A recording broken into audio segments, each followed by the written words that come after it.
This podcast represents my opinion and the opinion of my guests. This is not medical advice, and I am not establishing a patient-physician relationship with any listener. The content here should not be taken as medical advice. The content here is for informational purposes only. And because each patient is so unique, please consult your healthcare professional for any medical questions you may have.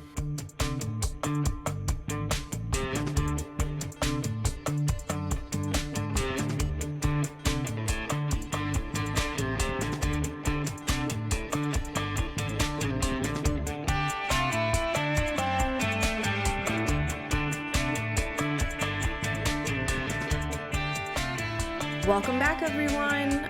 We're here for another episode of the Not Your Doc podcast. I'm Vanessa, and we're back again with Dr. Tadros. How's it going, Dr. Tadros? Very well. Happy New Year. Yeah, we're definitely gonna bring a topic today that is gonna be appropriate for the upcoming season. Maybe not appropriate for today's weather in early January, but going into the springtime when more people are going to be doing things on or near water, we're going to be talking about water safety and drowning. Mm-hmm. This is a really important topic to Dr. Tadros personally, and he'll share all about that for us. But coincidentally, both of our first jobs when we were teenagers was as pool lifeguards. That's right. And I'm sure there are some people listening today that have been lifeguards before as well. And we certainly remember the training and, not just about, rescue and safety, but also I think that was the first time where I was really confronted with the realities of how easy it is to get in trouble around water. Mm-hmm. And I think kind of underestimating the risk in some of those situations is really what leads to a lot of danger. That's right. Because all kinds of situations that you think are pretty innocuous and low risk can be potential drowning events when you're around water. It just is how it is. And unfortunately, drownings are still a leading cause of accidental injury and death in the United States. That's right. So before we dive into this more, Dr. Tadros, can you explain to us why people in general are so prone to getting in over their heads? Pun intended, when it comes to water? Is the main issue jumping into the pool less than 30 minutes after I've eaten my sandwich? Is that the main risk? Right. Yeah. Everybody has those memories. If you're old enough that you have to wait 30 minutes before you can get back in the pool. The idea is somehow that floating around the pool or diving under water would cause you to puke. And then somebody would have to clean up the puke out. Is that what it was? I think that was the main problem. I remember my mom making us sit out after eating a fruit snack. Yeah. A couple of bites. We'd have to wait to get back in. Yeah. No, that's I think that's old urban myth. Okay. So that's not so much the issue. All right, myth number one debunked. Right. Tell us some facts. There's the drowning, and we're going to talk numbers here, and we're going to have links, but I don't want people necessarily to memorize. I want people to get the gist, the big picture. Sure. Drownings worldwide are about 360,000 per year.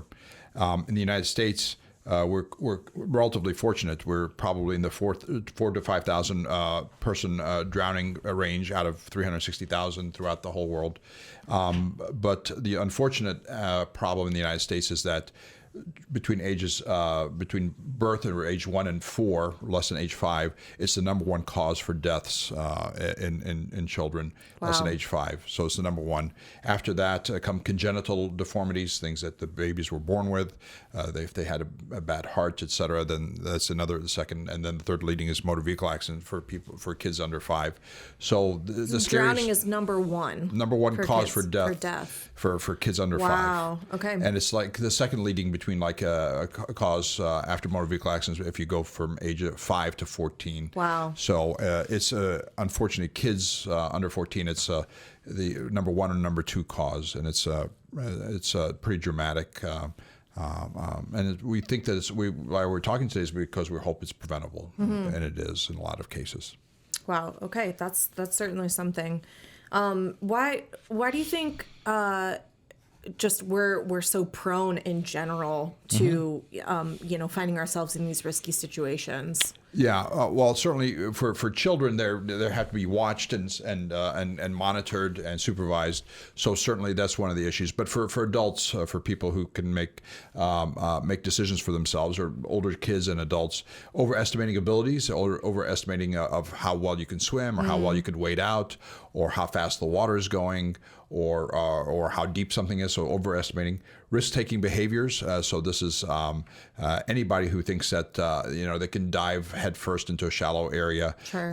Jump off a cliff on a float trip. Yeah. Absolutely. Race each other off of a deck and then jump in.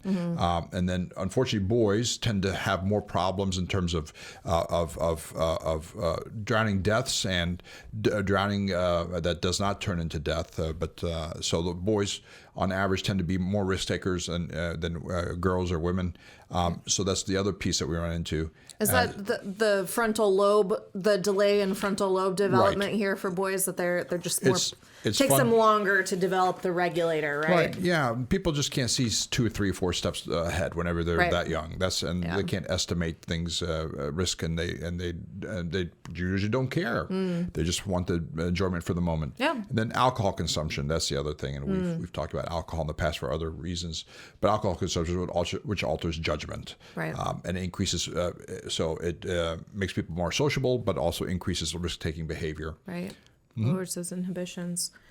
So, I mean, the scope of the problem is pretty incredible. And I think one thing, too, that's sort of a misconception is that, at least sometimes I think, when I hear drowning, it means dying from suffocation by the water, basically, or swallowing too much water. So it seems like there's actually a broader definition of drowning. So can you tell us how drowning is actually thought of and how we categorize it? Yeah. So drowning, we talk about fatal and non-fatal drowning.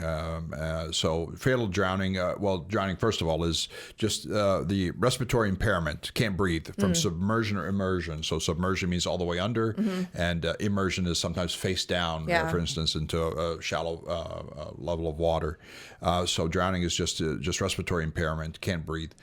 Fatal drowning, of course, is you can't breathe to the point that you die. Right. And non-fatal, of course, is anything from mild coughing and sputtering to where you never stop breathing to all the way to having to be resuscitated from CPR, etc.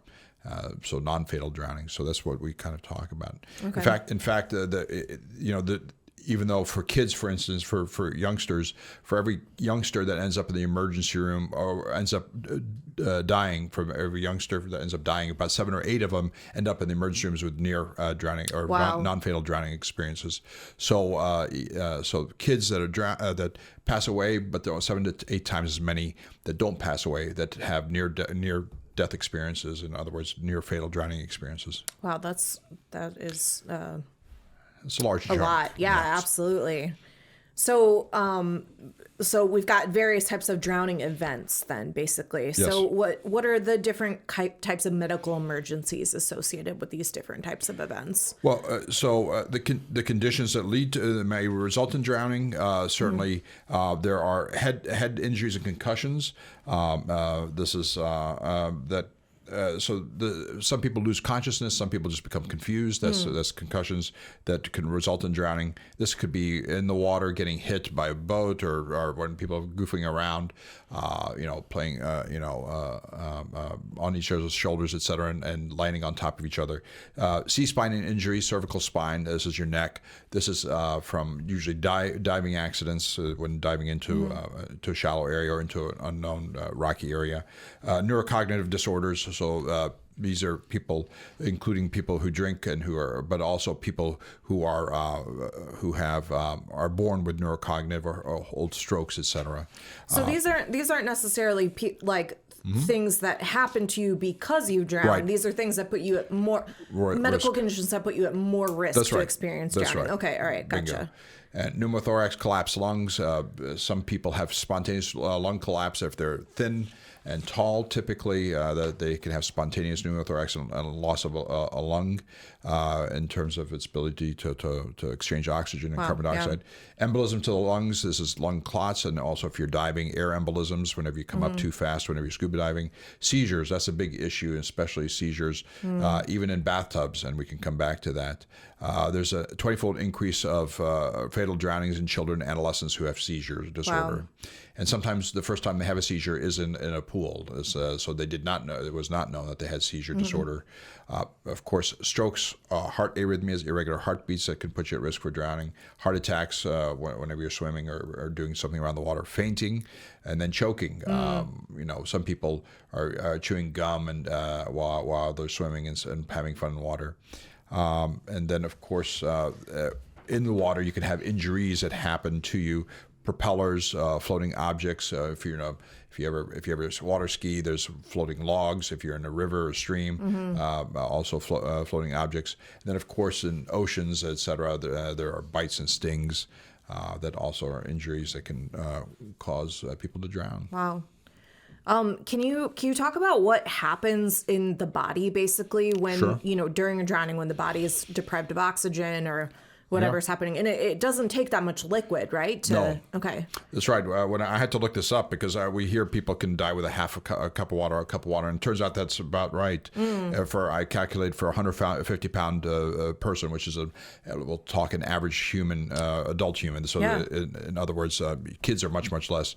It only takes maybe a shot glass and a half to 2 or 3 shot glasses to drown. So it's not, you don't need a whole ocean of water near your lungs. Yeah. So it does not take that much. So equivalent of what people would potentially put in their mouth, an adult would put in their mouth, is equivalent to if that went instead of to your stomach. You aspirated that. Wow. Yeah, okay. It went into your lungs. That would be enough to cause disruption of your lung, your ability for your air sacs, surfactant, which is a kind of a soapy film that's inside of our lungs. That's enough water to kind of disrupt that, so that makes it enormous effort for you to open up air sacs to exchange air and oxygen, oxygen, or carbon dioxide. Yeah, it doesn't take that much, and kids even less than a shot glass or a half a cup. Wow, that's intense. Okay, so can you tell us some more about like what can happen to the body? Sure. In a drowning instance? So it depends on fresh water, sewage water, and salt water. Yeah. For fresh water, what oftentimes will happen if somebody is resuscitated, can breathe again. And actually, any victim that had a non-fatal drowning should probably be observed for at least 8 hours, so oftentimes in the hospital. Because what happens with fresh water, you can, which is what we call hypotonic compared to your bloodstream plasma. You can suck water from your lungs into your bloodstream. What does hypotonic mean, like in relationship to the blood? How much stuff is dissolved? How much salt is typically, the word salt is used differently, is dissolved, so that you can actually draw water from your lungs into your bloodstream. It could potentially lower your serum sodium, and can cause potentially because of lack of oxygen, swelling in the brain, and so that can happen sometimes hours later. Then in salt water, it actually is oftentimes it's hypertonic compared to your bloodstream, so it can draw water out of your bloodstream, which actually can flood your lung even more. So that actually, even though you may have had a small amount of salt water, seawater, into your lungs, it actually can draw fluids out of your body into your lungs. So these people end up having late pulmonary edema. They have late fluid draw into their lungs, and they can drown later. So this is why people have to be observed. And once again, because of low oxygen, and for these people who are non-fatal drownings, you could have brain swelling, you can have confusion, you could have seizures, etc. Yeah. Wow, there are lots of complexities there. what kinds of like life support is required in some of these various situations? Well, so initially, certainly, whenever there's a drowning victim, oftentimes just the same thing with heart attack victims, they have to receive cardiopulmonary resuscitation, CPR. So on the scene, and sometimes even out in the water, and this is people who've been trained with basic life support and advanced life support techniques, and these are actually courses that people can take, and I want people to take them, whether you hike or hunt or fish or boat or ski or anybody that around pools. I would like people to have more medical knowledge, and it is very empowering to do basic life support. It's a course that you can do in a few hours. Sure. A little bit of reading and some practical things. And advanced life support is like a whole day's worth of 8 hours for somebody who's never had such course. They'll teach you CPR, cardiopulmonary resuscitation, which is those breaths and those heart pumps, those that you see, those compressions that you see on TV, and they also some of the AEDs, automatic defibrillators. These are the things that you see hung around schools and stadiums and stuff, where you could pull them down and you could shock somebody's heart back into a rhythm. They teach you how to use that in advanced life support. So there's stuff that the regular common folk that are not medically trained, that with a little bit of a few hours of education, they can use these things effectively, both CPR and AEDs, and So I think, like, to check my own understanding, it's not as simple as like, okay, someone was drowning, we got to get them out of the water and help them cough up the water. Right. Like, that's not TV. In TV, that's what the deal is, right? They pull out somebody and they put them on the deck of the pool or on the beach, and all of a sudden they do 1 or 2 breaths, or they pump on their chest, and all of a sudden they kind of spit up a teaspoon of water, and everybody's fine, and they all get up and walk off. And that's like that brilliant scene in The Sandlot. That's not. You're right. That is not the way it works. Okay, got it. So, I mean, I think that's important to realize, because, like, if you're, obviously if you're going to be properly trained in CPR or something like that, but even just to know that more advanced medical care needs to happen after someone has a near fatal drowning incident or a drowning incident period, that it's not enough for them to cough up water and possibly start breathing on their own again. There could be many other things going on as well. Yeah, everybody with a near fatal, non-fatal drowning or a near fatal drowning should go to the emergency room, because they need to be monitored medically, oftentimes inpatient, not always, but oftentimes inpatient. Right. Okay, so you talked a little bit before about pre-existing medical conditions that can put you at a higher risk for drowning. Let's talk about risky situations now. And so you gave me some really good information to delve through before having this conversation. And it seemed to me that the risky situations sort of broke down into swimming situations versus non-swimming situations. So when the goal of the activity is to be in the water versus the goal of the activity is not to be in the water. Right. So Can we start with some swimming situations? That might be the more obvious one when there's risk of drowning. Yeah, I kind of think about it as people have a bathing suit on and they expect to be moving around in the water, swimming. Whether they can swim well or not doesn't matter, but it's just that's their purpose. So kiddie pools, this is something that's extreme. This is one of the issues that we run into, is that small amounts of water, relatively small amounts of water, especially for adults, are not that for youngsters. Right. So you can imagine a baby who's sitting in water in a kiddie pool. The water is coming up, above their belly, for instance. It doesn't take too much to topple them over, and especially if they don't have the abilities to get up or push off and right themselves. That's what happens in bathtubs, and that's what happens in kiddie pools. So bathtubs, 100% of the time you're watching the youngster. Even if so you can't walk away because of a phone call. You can't walk away because some other kid is screaming, because the dog, crashed, knocked something down.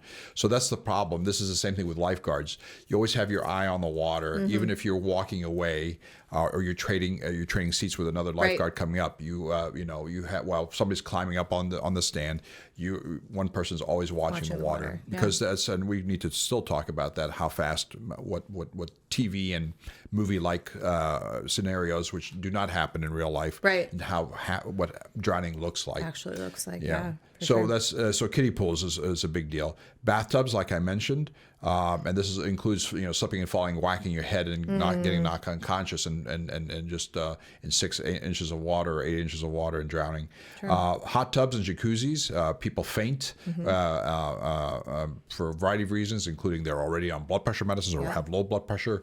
Whenever you're in a hot tub or jacuzzi, or had a lot of alcohol. That's right, alcohol. You vasodilate. You open up your peripheral blood vessels in your skin and your muscle. That's why people feel flush, so it drops your arterial blood pressure, and you don't get enough blood to your head. You're lightheaded. Most of the time, you and I would just fall if we were just sitting outside in the heat. We would we'd pass out. We'd fall. We may hit ourselves, but unfortunately, you're falling. Your face is in the water. If there's nobody, if there's nobody there, then you're in trouble. Double jeopardy. Yep, Yikes. that's typical. Those are typical swimming situations. So also we have unfortunately people diving, and this is a humongous issue. But whether you're diving off the side of a pool, off a diving board, off of a boat, off of a dock, off of a bridge, off of a cliff or a bluff, diving is it's not just it's the force of how you hit and how you hit the water. Even just a few feet, 10 feet, 3 meter board. If you hit the water wrong, it will snap your neck. Right. Unfortunately, once your neck is injured, you immediately have weakness if it's to your four limbs. So that's how people unfortunately become quadriplegic. Wow, so it doesn't take too much. So the other thing is plain old people, of course, snorkeling, scuba diving, free diving. This is with breath holding and going under. And what I used to do for fun, and what a lot of kids do, and what free divers do, is hyperventilation, then underwater swimming. So I'm going to talk about that for a second. Please. How our brain knows to breathe whenever we breath hold, voluntary apnea or breath holding. How our brain knows to breathe is that our carbon dioxide in a normal person who's a non-smoker, their carbon dioxide rises, not too much actually, it's very little, that triggers our brain to take a breath. What you do whenever you hyperventilate is blow off carbon dioxide, so you get rid of carbon dioxide from your system, and then you hold your breath. So now what happens is, as the carbon dioxide goes from a super low level to even just a little bit of a higher level, your oxygen is dropped quite a bit.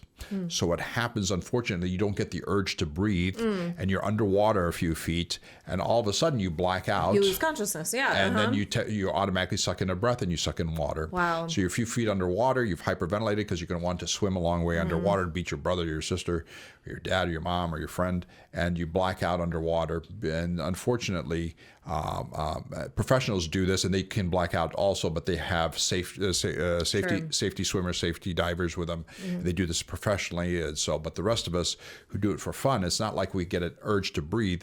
It's we black out, and our body automatically turns on our urge to breathe, and we suck in water. And like I mentioned, it just takes a mouthful of water to be sucked into your lungs to drown. Yeah, that's crazy. I mean, I think it's important too to note that, like, anything beyond like basic snorkeling with a mask in a very like controlled area, right, this all requires like advanced training, like days and weeks of advanced training to do safely. And even still, it's always done in partners and with safety equipment to make sure. If you just if you normally breath hold without hyperventilating, so you've just normally breath hold and swim underwater, that's not the issue. Right. Your carbon dioxide starts at a normal level or will rise. You'll feel the urge to breathe, and you'll squint to the surface and take a breath. It's whenever you hyperventilate and then swim underwater, that's when we're in real trouble. Wow. And there's no warning. That's the problem. You don't have a warning. And you can imagine too, like having a kid's brain thinking, "Oh, I know how to make myself not need to breathe. That's right. I'll do this thing to make myself not feel like I have to breathe," and it works. It works, but not realizing that's going to cause you lose consciousness at a life-threatening cost. Wow. And this is what happens, by the way, when people are swimming under docks, whenever they're racing in a lake or a pool, at a lake or the ocean, and it's murky water, and then you can't see them. Whenever they black out, they don't pop up. It's not like they float to the surface. Yeah. It's not unlike movies. Yeah, that was some of the scariest stuff for me, was lifeguarding at a camp in a lake with a murky bottom. Oh my gosh, I never wanted to do that again. Yep. I wanted to say one more thing about diving, and I think that you pointed out a really important point, which is that the main risk that we're worried about is not about you hitting your head on the bottom. It's much riskier for the way your head hits the water, Right. which can be like hitting concrete if it's at just the wrong angle, Right. and then losing your ability to So get back out from under the water. As a guy who did hit his head on the bottom as a lifeguard, Okay. doing a speed dive like you're doing for a race, Swim race, for a yeah, race off of a side. I've done it thousands of times. Yeah. It was a 3 foot. It's a 3 foot side. I did whack and it felt like an explosion in my head. Wow. That's what it felt like. Fortunately, I snapped my neck back, but I had no loss of consciousness, etc. But as somebody and I didn't slip and fall. I wasn't drinking, etc. I was a lifeguard at 16, and so it happens even to the best of us. Yeah. So that's the first thing. But what you're describing is exactly what happens whenever people go visit Mexico. Yeah. And it's Yeah. the most insane stuff I've ever seen. Yeah. Drinking and then climbing up to cliffs and they a lot of these people don't try to do head first, obviously, but even whenever they go feet first, it is every one of them kind of popped up grabbing their back and stuff like that. Absolutely. It's unbelievable. Yeah, it's not jumping off of 20 or 30 and 40 foot, and a lot of bridges are like that into rivers and stuff. There's even if you don't drown, there's significant potential musculoskeletal injury and central nervous system injury. I think it's very generous of you to say that this is what people want to do when they go to Mexico, because I think this is what St. Louis Hoosiers want to do when they go to the Black River. More likely than they've been drinking all day on the Huza. Yeah. And we go down and, oh my gosh, I've seen that so many times. People climbing up slippery logs and trees to get to the highest point and jump off from there. And so often on those slippery surfaces too, they'll jump off intending to go feet first, but their feet will slip out from under them and they'll end up landing on their back or going head first. Right. That's right. Plus the alcohol, it's just so dangerous. But so it's true. dangerous. Falls from any significant distance, the water feels like concrete. That's correct, and that's people think that water will move out of the way. It will not. It's an incompressible. It's an incompressible liquid. Yep. Okay, so let's move on to some non-swimming situations. So you're not wearing a bathing suit. The intention is not to be in the water during these circumstances, or at least not swimming and diving. Right, exactly. So people who've become unconscious or head injury and then fall into the water. So it doesn't happen in the water, but they fall into the water if they're working on the shores or the docks, etc. Friends pushing you or falling in from shore, cliffs, docks, bridges. Boats, including cruise lines, and people forget there's a number of people throughout the world that fall off. Believe it or not, these mega cruise line ships. They typically it's alcohol related, and it's not somebody or just risky behavior on a balcony trying to get a picture. Absolutely. So even being pushed and falling, motorboating, obviously. Not only whenever people fall off of. Whenever I once made as an experienced boat driver, I once made a severe turn with a boat that almost sank the back end of it just because I was kicking it and I thought it behaved like a car. It does not behave like a car. So the nose of the boat went straight up and then the back came down. Yep. It was not my boat. Yes, I almost buried the back end underwater. So almost all of us ended up in the drink by that time. Wow. Sailing, of course, surfing, windsurfing, skiing, jet skiing, paddling. It includes canoeing and kayaking and paddleboarding. All these people are not necessarily out to swim, but can end up in the water. Right. And hopefully everybody that's doing this is wearing the right type of personal flotation device. We'll come back to that. Skimboarding, just floating down the river, fishing. And nobody fishing thinks that they're going to slip and fall into it. Right, absolutely. Ice fishing, and then ice skating and hockey skating on rivers and on lakes, ponds, and then of course this is something that we don't talk about, but is extremely important. Buckets and barrels. This is people don't understand when a kid flips head first into a bucket or a barrel. There's no, and sometimes there's no way for them to tip it to get out, or to be able to turn around and put and get their head above their feet. But so this is it's unbelievable to believe that people can drown in buckets or barrels. Sure. Yeah. And I mean, I think most people probably have a 5-gallon bucket sitting somewhere around their house, and maybe you leave it outside in a rainstorm or something like that. Like those are just, situations you have to be aware of. That's right. Wow. Okay. So, next we're going to talk about kind of water characteristics and how that works. Do you have any specific examples of, patients or people that that have kind of been in any of these non-swimming situations where drowning has come into play? Yeah, I'll have to ask you the same. Certainly, certainly the first person I knew that drowned was actually Joe. I won't use last names, but I was a freshman in high school, and the word was that he was smoking pot or whatever, and out on I think it was his property, his parents' property. It was in an inner tube hanging out one night. We're not sure if he was suicidal or not. But then he was missing, and unfortunately, I was friends with the person who did search and recovery and found him at the bottom of the pond. Wow. So we don't know exactly what happened, but he was drowning. Another situation was where people from was Bruce. He and his dad were at Boy Scout camp up in Canada. This is where they teach you all sorts of safety, and you get all sorts of badges for all these things. Canoeing with a life vest on. Canoe flipped, hit his head on rock. Unfortunately, it was not a self-righting vest. Back then, we didn't have these vests that popped your head up. So this self-righting or uprighting vest allow you, if you're unconscious, for your head to be popped up. Right. Yeah. Which is very important, as opposed to a lot of them that will just help you float. But if you're face first, it won't flip you over. So he ended up drowning. Also, not because of the head injury, indirectly because of head injury, but he ended up drowning. And probably the one I talked to you about the most is I almost drowned with my brother. We were both preteens. I'm 2 years older than my brother. My family was visiting my cousins in an apartment complex. So my parents let us go to the because I could swim. I was a couple of years older. I could swim, but my younger brother couldn't. He would jump off the side and doggy paddle furiously back to the side. And so, unmonitored, my 2 brothers and I went to this unmonitored pool. It's part of an apartment complex. And I saw my brother jump out, and he couldn't level off, and so he could doggy paddle back to the side. I started laughing, and I just jumped in, and he grabbed me. I popped up next to him, and he grabbed me and pushed me under, and he was on my neck and my shoulders. And fortunately, it was shallow enough. It's probably in the 5 feet to 6 feet range. He pushed me down so my feet hit the ground, and he felt me stop, and he pushed off my shoulders and pushed off to the side, or else both of us would have drowned.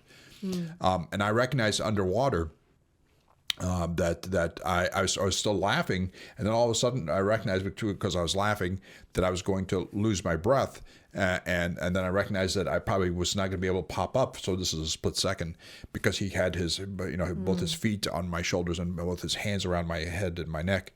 So that reminds me how quickly it goes from fun to losing 2 kids in a family. Wow, that's Thanks for sharing that with us, Dr. Tadros. That's really intense. Well, that's and unfortunately, and just back in 2006, not too far from here, I think it was the Current River. The family lost 5 family members. There were 6 people that passed away, and a friend. One kid slipped on some rocks and the current carried him down over a deeper hole, and one family after another, tried to go save the next person, and none of them could swim. Wow. So they lost, I think, 5 family members and one friend. So 6 people drowned in one during one outing. Wow. Once again, this is people having fun. Sure. Slippery rocks. current, water moving pushes you into deeper water. Just cascading of bad events and situation. Yeah. And we'll talk about Yeah, what could have been absolutely. done. Yeah. I have such a stark memory of, I only had to jump in the water as a lifeguard a couple of times. And obviously that's the goal, is to like keep such a good eye on people Right. and keep behaviors under control that you don't Right. actually have to jump in and rescue someone. That's right. I was lifeguarding. I think I was 15 years old. I mean, I was a baby. I was lifeguarding at a really busy summer pool. There should have been 2 lifeguards on duty at all time, but we were understaffed, and they told us it was fine to just have 1 guard. And there were probably 30 kids in the pool that I was trying to keep an eye on at any point in time. And I remember watching this one girl. She was like hanging out kind of in the 4 feet area, and she was probably over 4 feet tall, very, very tall and thin for her age, and just kind of like playing and bobbing around. And, just kind of like keeping an eye on her, and, you scan across and then back across and everything. And I scanned once, and I scanned back over, and I scanned over again. And she had floated just from that 4 feet area into like the 6 feet area where she was over her head. And she was tall and skinny and standing up in the water and not able to like float up out of the water. Thank God I noticed it, because there wasn't anyone around her saying help, help, help. And she couldn't say help, help, help or anything like that.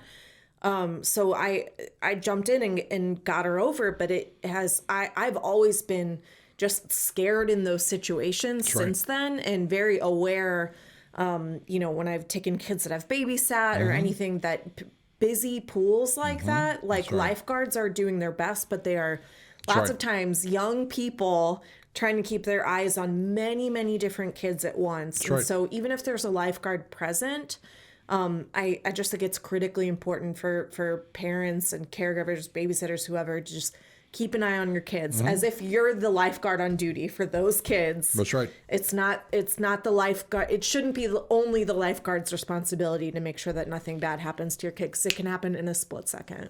The pools are pools that are well kept, where it's clear water and stuff like that, are probably the closest to the safest place that are where they're being monitored. But I also said parents used to leave their kids with us back then it was 50 cents. Yeah. For 50 cents, Yeah. 25 or 50 cents for half a day. Yeah, and absolutely. we made sure that the kids ate and didn't die. And we were the cheapest babysitters in town. Yeah. But you're absolutely right. What people think is that they're passing off their kid to people who will watch them as carefully, as closely as a mom or an uncle will or an aunt will, and the answer is we can't. Right.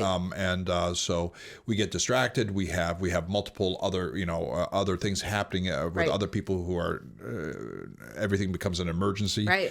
So I agree with you. That's one of the things I always want people to know, is that what you and I talk about is head on a swivel, and that you're always watching the water, and you're always whether it's the bottom, and you're anticipating. You look at people's eyes. Yes, exactly. When you catch people's eyes, the panic is an extremely important sign that you don't have to wait any longer. You should take action. Yep. Yeah. For sure.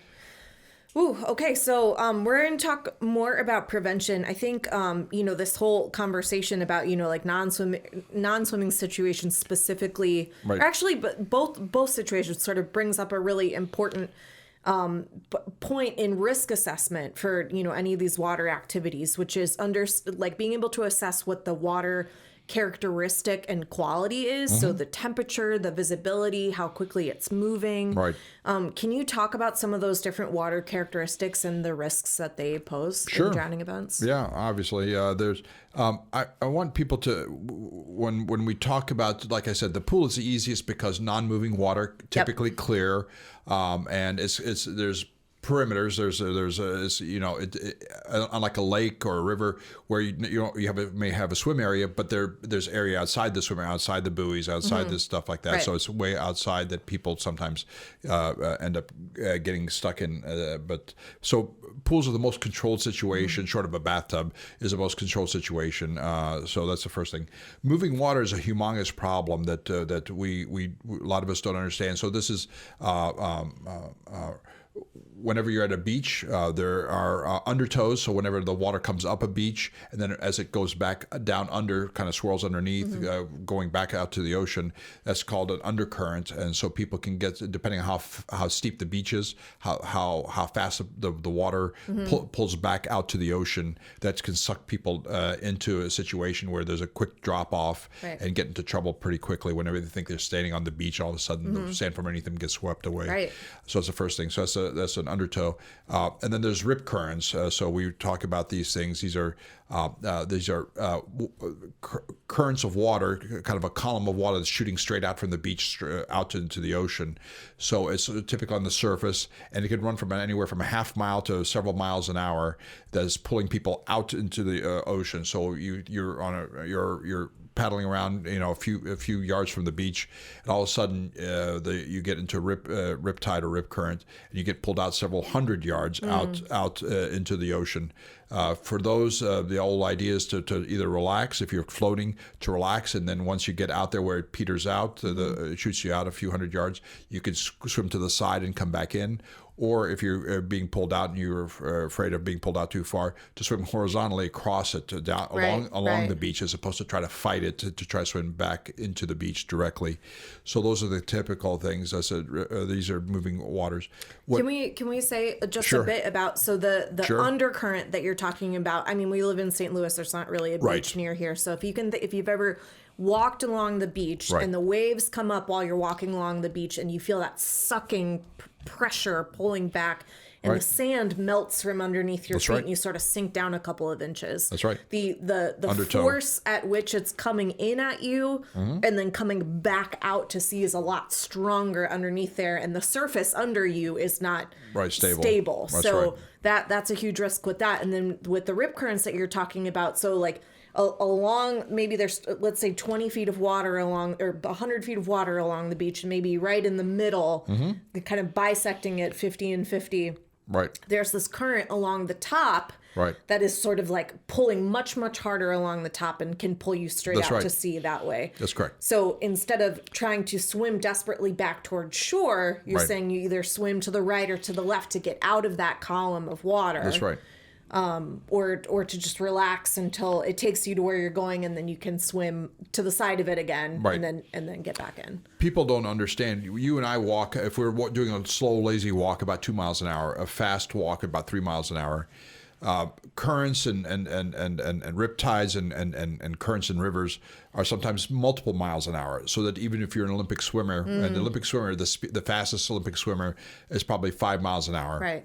So that's a little bit of a we're just no match. We're no match. We're no match. We're no match to anything that's, the average person cannot swim even close to 5 miles an hour. Right. So, and if they could, they would do it for a few yards only.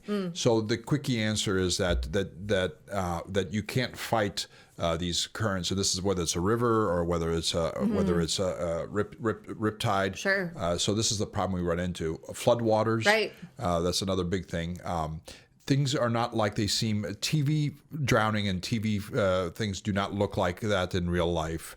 So I want people to understand, people are not yelling help, help, help as they flop around. Right. They get a gulp of water and they're under, and no bubbles, no nothing. Right.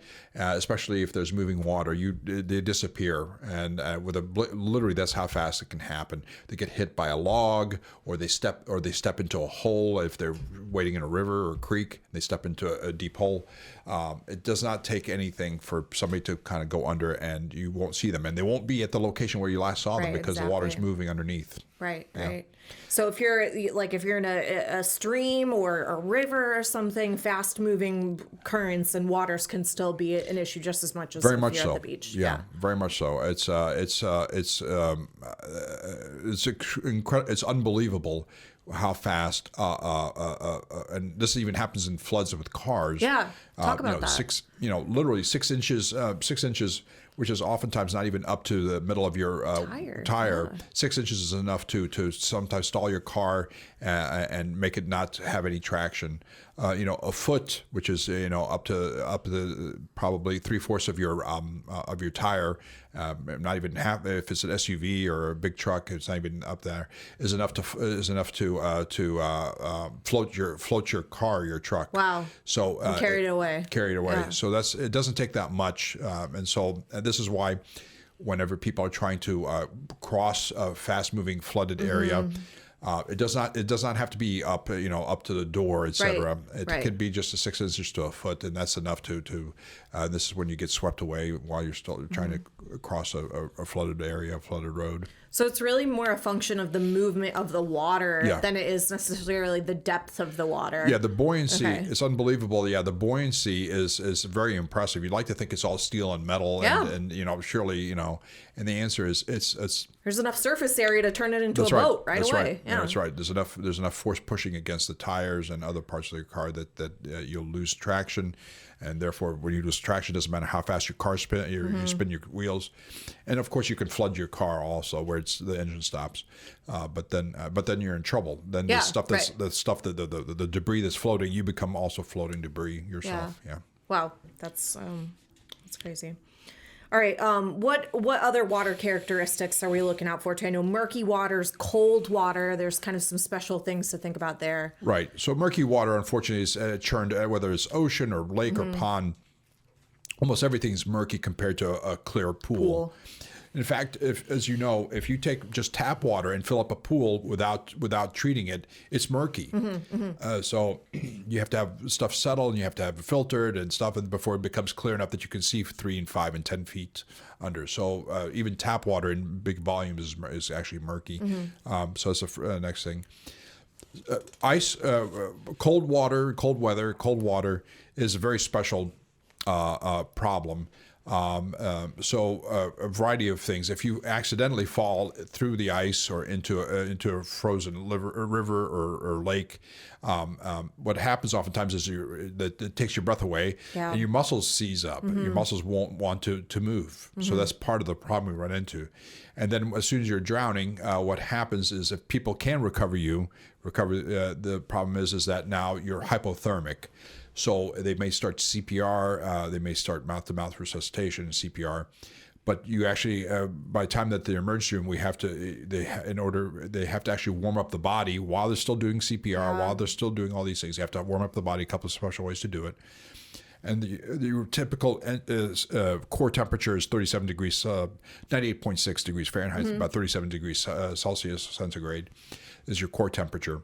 And so some of these people get 33 degrees Celsius or below. So you actually have to warm up the body while you're still doing CPR, while we're still shocking the heart. In a very controlled way, too, very controlled way, Yeah. right? Before you can say that somebody is deceased. Wow. Because it turns out that the cold preserves brain and activity in other organs. So you have to actually warm up the person, and while you're still doing all these things. So it's much more elaborate, and it takes longer time to warm up the person, make sure that they're warm enough before you call them deceased. And so it's very special. And so this is why I have whenever people walk across frozen rivers, they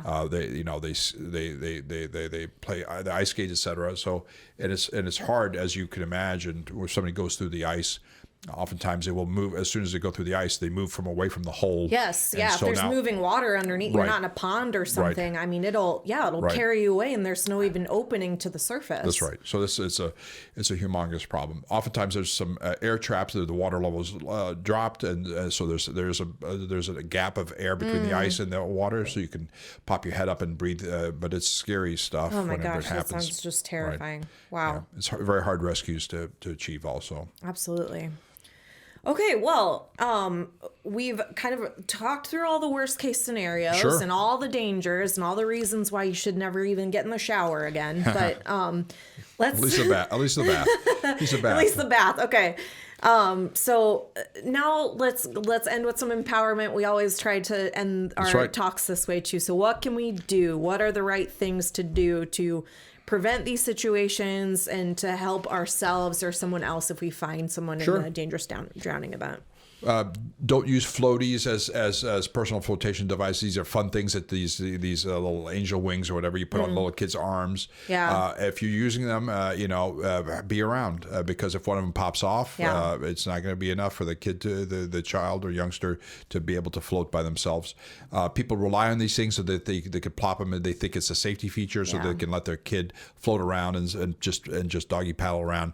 But you still have to be there. If you use them, I'm not saying not to use them, but you have to be there. And the kids need to know that if they're using them, that an adult has to be there. It's not enough that they can get in the water and just, now the next thing is, of course, for all adults to use personal flotation devices that are appropriate, that are sized correctly, that are appropriate, the ones that also keep your head upright and out of water if you're unconscious. So that's the next thing. Even if you plan to be in a canoe or a boat or a paddle board where you have no intention, it's a non-swimming situation or so you intend it to be. Right. Having that personal flotation device on can easily mean the difference between life and death if something That's right. goes awry. You're on the water. That's correct. Head on a swivel for all the people that are. I want everybody to be responsible for the people around them. Yeah. Even if they're strangers and stuff like that. If you're on a boat with a bunch of people on a barge or whatever else like that, or a houseboat, I want people to kind of feel a sense of responsibility that they're watching people who are acting crazily and stuff, putting themselves at risk. Buddy up, certainly whenever people are swimming or snorkeling or scuba diving, buddy up so somebody always knows where you are and know where your buddy is at all times. It's not enough it's not to be buddies and then somebody part ways. Lifeguards are important whenever you can find them. Oftentimes lifeguards, especially in big situations like lakes and oceans, oh my goodness. they will not be the ones to see the person drowning. No. Somebody has to bring it to their attention. Absolutely. So that's the other thing, is to make sure you have lifeguards and also use your lifeguards. If you're an adult that's at a party and for kids' parties, stuff like that, you're kind of taking a lifeguard responsibility. So the kids may be having a good time, you may be having drinks, but the end result is you have the equivalent of a professional lifeguard responsibility for those kids. I think too, like like you're talking about assigning someone that lifeguard duty, and that can be as simple as like, hey, I'm going to go inside. Right. You have the kids right now. Right. And then trading off, just making sure that there's never a gap in watching the water, a gap in time. Unfortunately, you need to know who goes to the bathroom. And if the people slip out of sight because there are other things to do or playground or whatever, you need to know, especially if it's murky water or a lake, you need to know. That's the scary stuff whenever people are they're not on the beach, they're not in the lake. Right. Are they in the bathroom or where are they? So you're counting heads nonstop. Yeah. If the parents came to pick somebody up, you need to be able to voice it so that you know that there's a head count that just decreased and they're not missing. Absolutely. So all that stuff really, really matters a lot. Yep. Panic is a problem. Panic comes from being unprepared. That's both the swimmers that don't know how to swim and the people who are supposed to be watching them that don't know what tools they have and the 911, because a lot of people who have telephones, cell phones, the 911 does not know where you are. So whenever we used to call from landlines, it was very specific. Right. If you call 911 and put down the phone and never talk to them, they knew exactly where you were. But unfortunately, with cell phones, we have numbers from all over the country that people don't change. So you need to be able to call 911 that comes to your location. That's very specific to your location. That's very important. And you could call your provider, your cellular provider, to figure out about your 911. The obvious thing, which we could have started with, is reach, throw, row, and don't go. So that's the old thing that we used to tell people. So it's whenever somebody's drowning that's near within a few feet of the shore, you could reach out, you could throw out, you could reach out with a stick, you could reach out with your beach towel and stuff like that. You stay safe, but you throw you throw them something that floats, whether it's a cooler or a life preserver and stuff like that. Row out if you're in a boat and it's a boating situation, you could row a motor out. Don't run over people, but don't go yourself. This is what happens. Unfortunately, we want to prevent, and if it's not prevention, then something does happen. You want to reach, throw, and row, but don't go. But do call for help. Right, absolutely. You need to be able to have, and it's always important to assign people. Right, exactly. So point to somebody and say call 911. Call 911. Because if you say call 911 to 30 people, nobody's going to feel responsible. Exactly. So that was always a huge part of that emergency response That's right. system training as a lifeguard. That's right. You know, you're taking care of the immediate situation. You're saying you go call 911. That's right. That's very critically important. Yeah, and so like I said, any place there's water, buckets of water to bathtubs to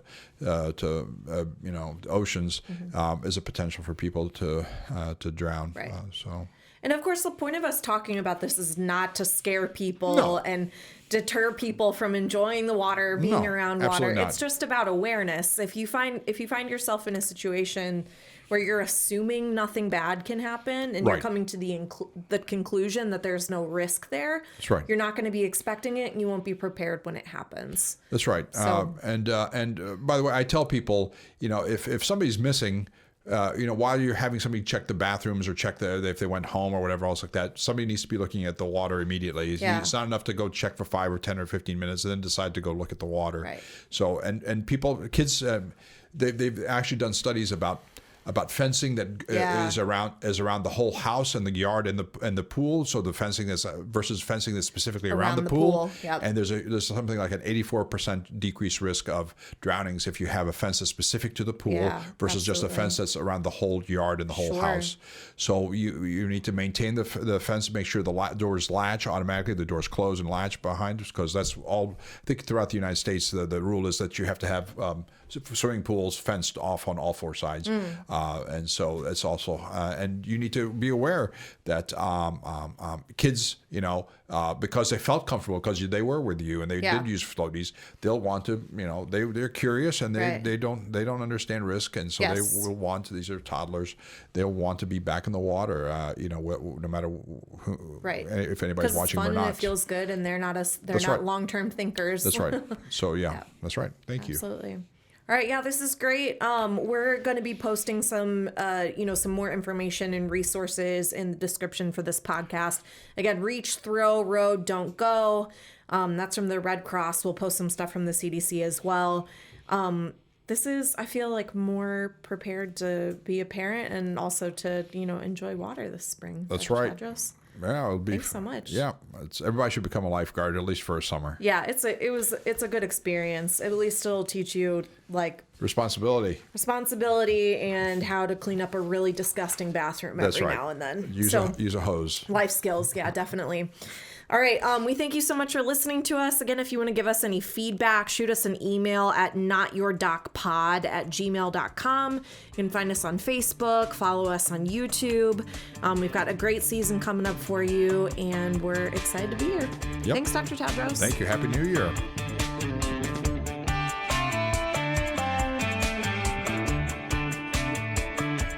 This previous podcast represents my opinions and the opinions of my guests.